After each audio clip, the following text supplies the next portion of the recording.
This is Dan the Furniture Repairman. Today we're going to show you how to fix this broken leg on this living room chair. It's a beautiful chair, nice upholstery, but it's old and worn down. Now, this is the leg that's broken. You can see it's loose, pulled out, broken, and the framing's broken on it also. So we're going to have to fix a lot of things to get this puppy back together, but we're going to do it. You can notice the chair is wrapped in plastic. That's to protect the fabric as I handle it, move it around. Now I'm pulling out the staples from the dust cover underneath and the fabric. On the right-hand side, you can see the tools I use. That yellow staple puller is an excellent tool. I'm going to put a link to it below. You can get it off Amazon. If you're doing any sort of work like this, I would recommend that little bit of investment. It'll save you a lot of trouble and a lot of torn upholstery. I have the black fabric removed, the dust cover, and I pulled the fabric back of the chair and taped it out of my way. You could see the leg is very loose. There's that old nail there holding it in place, and there's something else. My guess is it's doweled on the inside. Now what we're going to do is start working the leg off. I've got this nail a little bit loose. I'm going to try to work it a little bit with this pair of wire cutters that I have. What I did with these cutters is I made them dull rather than sharp, so they won't cut through the nail so easily, and I could use them to kind of pry things out and get a good handle on it. They work very well for this. They just don't work well for cutting wire anymore. And now what I'm going to do is come at it with this flat bar right here and start prying on it a little bit from the back and just trying to create separation. Now you can see the leg is in many pieces. It's pretty well busted up, but I think there's enough of it left and we can put it together and make it look good. So now what I'm going to do is just snip the head off of that, and I'm hoping that will let me just kind of pull the nail through as I push it off. Be patient with this part of the job. Don't start beating it and start bashing on stuff. Use pry bars, pry where you're not going to damage things and mar stuff off, and take your time. And you have to take a walk around the block because you're frustrated, then do that and come back with a fresh set of eyes and a calm head. And sometimes you'll just all of a sudden get things to go the way you need them to go. So I'm slowly working it off, and I'm just going to continue like this until I win. The problem never wins. The leg is off. You see that dowel that's in there? That's going to help us a lot reattaching this. And you can see right here, the framing is cracked. And that hole is a little crooked right there, so we're going to have to get that straightened out. So we're going to have to push this back into shape. I'm going to use this squeeze clamp to push these two pieces back into alignment. Once I have them aligned, I'm going to drill some pilot holes and install some screws. Now I'm also going to epoxy this, but I'm going to dry fit it first and get my screws in there. See the screws I put in, a couple of drywall screws. I use 3-inch. You have 4 in total. And now I'm going to take them back out. First, I'm going to double check. It's holding together very strong. Nothing to worry about there. So I'm going to take the screws out. I'm going to use the System 3 Quick Cure 15-minute epoxy. Mix it 1-to-1, but always read the manufacturer's specs. Now, what I've done is put a little in a syringe, a glue syringe, and I'm going to shoot it into the crack that's on the top here. Sorry, I don't have a good angle on this, but I'm going to shoot some epoxy in there. And then you're going to see me come, and we're going to put some in the side area and get this all glued together, then reinstall our screws. What I'm doing is using a drill bit. I'm just going to use this to pry open this gap, and then you can see it opens up right then. And I'm going to use my syringe, and I'm going to shoot a bunch of epoxy in this area as well. So I want to see good squeeze out when I close it back together. The epoxy plus the screws I shoot in there should give us a very, very strong hold and make this frame nice and secure. And then after that, we're going to install the.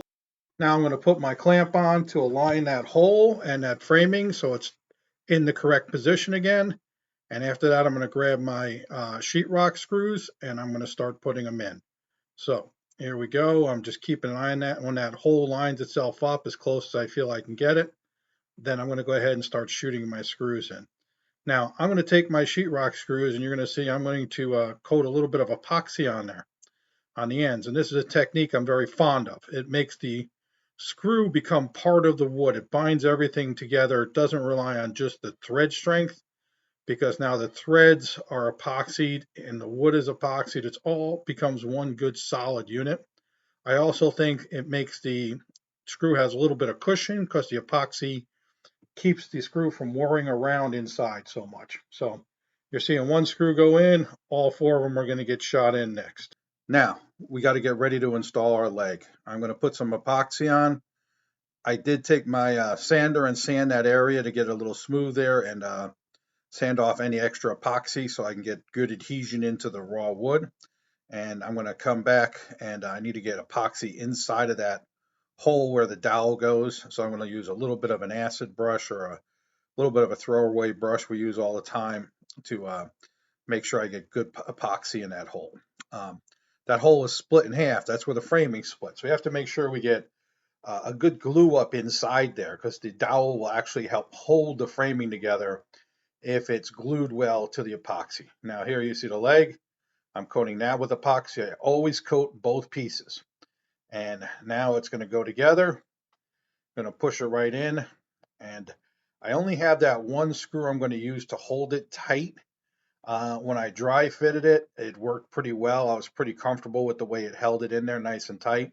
Between that screw, the dowel going through there, and all the epoxy, I feel like it'll be a nice tight repair.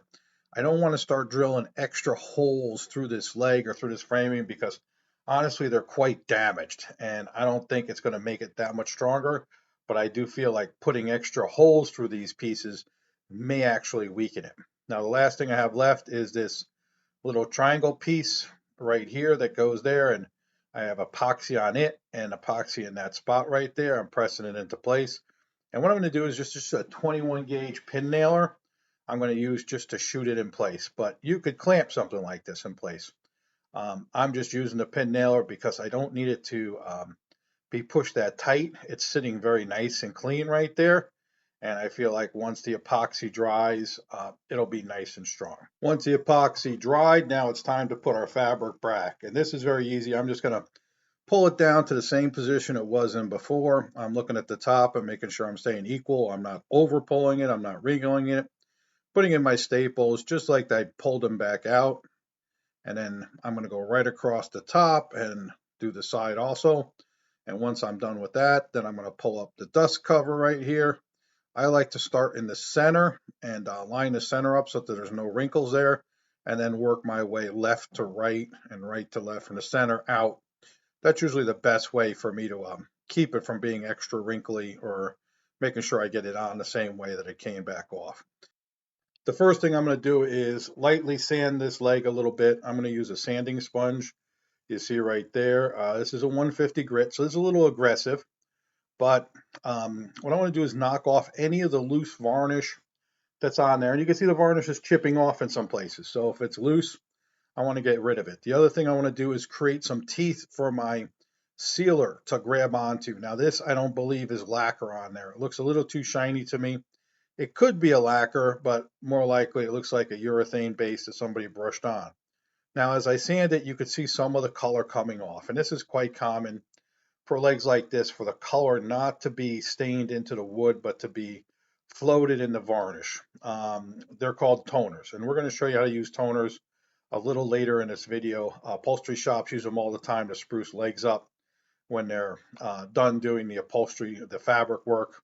It's just another way they make the chair look that much newer. So we're all sanded down, and now what I'm doing is coming back with denatured on a rag, and I'm going to just wipe it down real quick, take off all the dust, but it'll also let me see what the color will look like once I have it thoroughly sealed. So when I spray my sealer on there, that's what's going to look like. It's not going to look like it did a minute ago. But I do have to let the denature dry, or else the sealer may not quite adhere. It should, but not necessarily all the time. What I'm going to use is a Mohawk product. It's a sanding sealer. This is a flat sheen. Sheen is just how shiny. I like to start with the flat and build my shine from there. So I'm doing a light coat here. Start out light always. You could always get heavier with time, but the light coat is just kind of starting the process, and then let it dry. And the lighter it is, the faster it's going to dry. Now this you'll be able to touch in about 15-20 minutes. And we're going to use a marker to add some color to it. So we need it to dry enough so we can go ahead and apply the color with the marker. The marker we're going to use is a Mohawk product also. You can see the color there, medium, oak, walnut, something. I tested it and it seemed to be a good color match for what it is, what I want. So sometimes you use two colors, markers to get to where you want. Sometimes one will get there. I like to apply the marker and then just rub it with my finger. I wear gloves so I don't turn my fingers all different colors, but they work very well for a small amount of touch-ups. They are a little on the slow side, but if you're only doing a little bit or you don't want to invest in a ton of touch-up equipment, they are a fantastic solution and they have a tremendous amount of colors to choose from. We're going to put a link below on where you can buy them. Once you've got enough of it colored in, you again hit it with sealer, and sometimes you'll have to do a second coat with the marker. That's just fine. Keep working on it until you're happy with the way it looks. But remember to apply sealer every now and then because it will change the way the marker looks on the piece. So it may darken it, it may lighten it. Apply the sealer, get a real good feel for it. Once you have the sealer dry, then you need to apply a varnish on top. And then you'll really need to know how shiny you want it. The varnish will be different sheens, it's called. Either a flat, a satin, a semi-gloss, or a gloss are usually your choices there. Jumping ahead to when I'm done with my marker touch-up, now I'm coming back. This is a second coat of sealer, and you can see we're not perfect, but we're much closer to where we want to be. So after this dries, I may go another time, but what I'm probably going to do right now is add in a toner coat. So we're going to show you how toners work right now. The toner we're going to use is right here, another Mohawk product. It's a brown cherry. Toners are just colored lacquer is all they are. It's a little bit of varnish with a little bit of tint in it, and it's going to help even out this color. It's used to color adjust all over basically furniture restoration.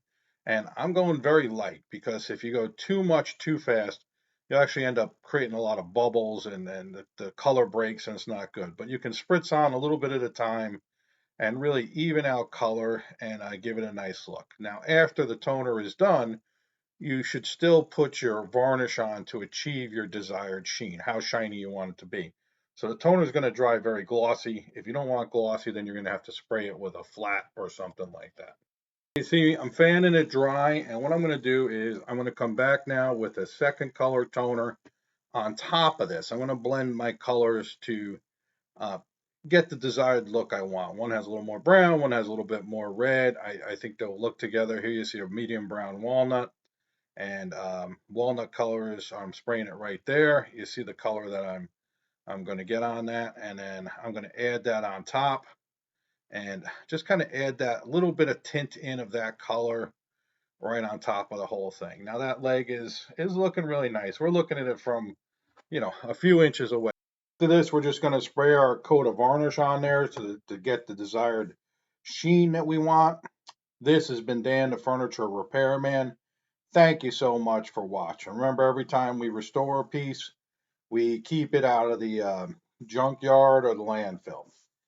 That's a good thing. We also keep from cutting down new trees to build those pieces, and that's a good thing too. If you have any questions, comments, want to call me a shoemaker, tell me I don't know what I'm talking about. Won't be the first time, most likely won't be the last. If you have a video you want me to do, some questions, put them in the comments. I'll try to get back to you. You all have a good day.